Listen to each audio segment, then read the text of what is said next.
I'm Shannon Hilaire. I live in Papillion, Nebraska with my husband of 5 years and our almost 2-year-old Holiday. She's a lot of fun. For my regular job, I work for the American Heart Association. I'm their communications director for the state of Nebraska. What I do normally is I get to work with survivors of heart disease and stroke and work with them to tell their stories. It's a little different for me. She's a very personable person, somebody who's really fun and easy to get along with. She cares a lot about others. She's just a really good person to share your life with. Shannon, she lights up a room. She takes time to notice people for who they are.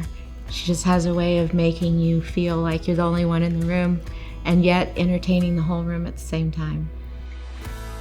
Working for the American Heart Association, every headache, every heartburn, everything is a stroke, is a heart attack in your head. When I went in for our 20-week ultrasound with our daughter, I kept asking about congenital heart defects too, to the point where they were like, "Do you have this in your history?" I said, "No, it's an occupational hazard. It's where we work." You hear about it so much that you're a little bit more aware of it. And I didn't think it would hit home as quickly as it did.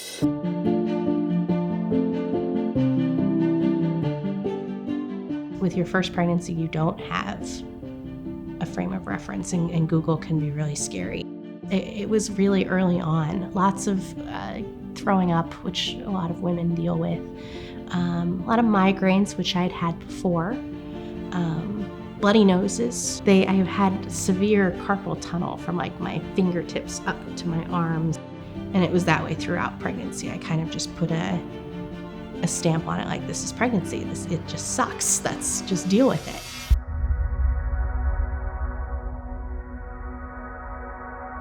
I was working all weekend. I was filming stories like this one, 2 in a row, back to back, the weekend of Easter. And I remember waking up and being so swollen that I literally needed my husband's assistance in changing because the clothes didn't fit. And I thought, 8 months pregnant. And I had trouble seeing and was really woozy, and my head hurt really bad. And again, 8 months pregnant. That's what I figured it was. Had an appointment on Monday. I'd bring it up then. So come Easter, felt really anxious. Nothing fit. I didn't want to go because I didn't feel good. They were late, and Shannon is never late on a holiday. She always gets right in the middle of everyone because she's a conversationalist, and she kind of sat at the end of the table, which I thought was odd, and then she was very quiet, and I was watching her, and she was kind of pushing things around on her plate, and I asked her, "How are you doing?" And she said, "Just another headache, Mom." So we had dinner, and my oldest brother told me, "Hey sis, your feet look really fat." I was like, "Thanks." I didn't say something nice back, but I thought about it for a few minutes, like, "You're right." And my rubber wedding ring that I was wearing didn't fit. And my mom was an OB nurse for more than 20 years, I think. And I asked her, "Isn't that a sign of preeclampsia?"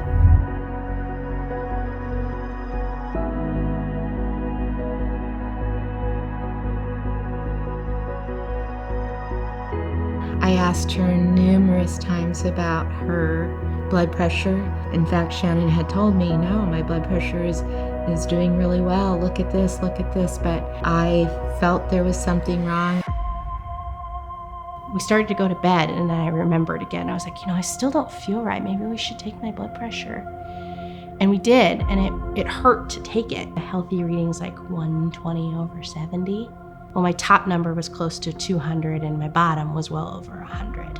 They called and told me what her blood pressure was. They had already told me they had taken it a second time, and I said, "Then I think you should go." Then we got to the hospital and went to the door and used the intercom, and my husband was like, "My wife's blood pressure is a little high," and I said the numbers, and it was the same thing. "Come straight up." The doctors, immediately got her into a bed and checked her blood pressure. And then at that time, I could kind of tell that it was serious. There were so many people that swarmed me all at once.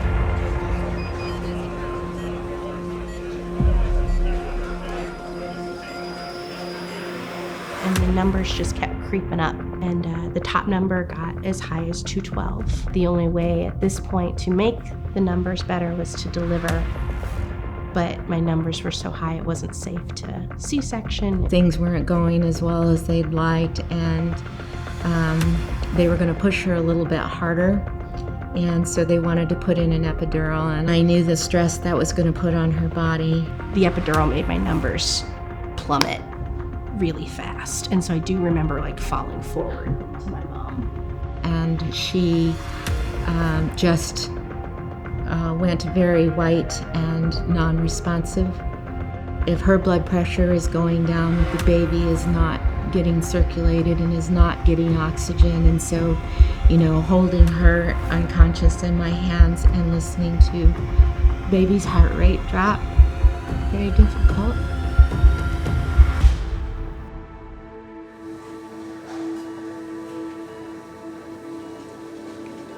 I knew we'd bring Shannon back. I just didn't know if we'd bring the baby, how the baby was going to pull through all of that. And I remember they said, it's time to push. I asked my husband for a hairbrush and a ponytail holder because first impressions matter.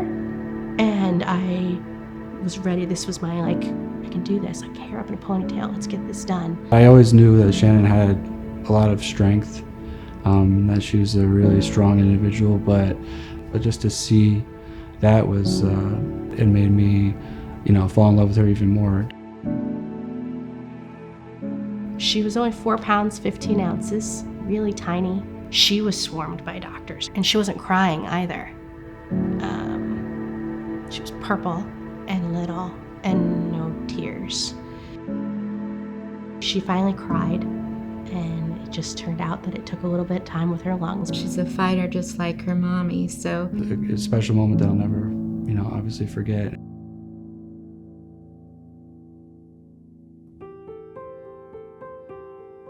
Health-wise, it took a bit. She was not on the growth curve like the traditional, everyone tells you my kid's this percentile. She wasn't even on that until she was almost a year. She had her own curve, and I think that kind of plays into her personality. Like, I'm gonna do it my own way. She's a very curious kid and a very adventurous kid, and I really enjoy seeing her try to navigate the world. Her curiosity and willingness to learn and explore is something that is really inspiring to me. I've always liked having something to look forward to, something to plan for, to decorate for, even the tiniest of celebration. I'm there and have a themed outfit for, and she was something I looked forward to my entire life, and she's something that's worth celebrating every day. So that's how we got her name. Her name is Holiday. They warn you a lot in your pre-appointments about preeclampsia. Usually it's, they're taking your blood pressure, they're taking your weight.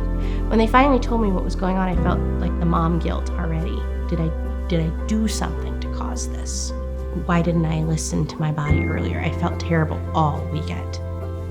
And one of the nurses had said something to me that resonates. If I had gone to bed that night, neither one of us would have made it.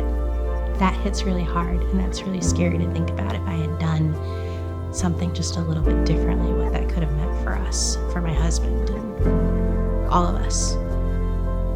So what scares me now, and being in the position that I'm in, to be aware of all of this data and all of this science and all this background, is when you have preeclampsia and you have high blood pressure during pregnancy, you have so much more likelihood of having it later on in life too, and continuing to have high blood pressure.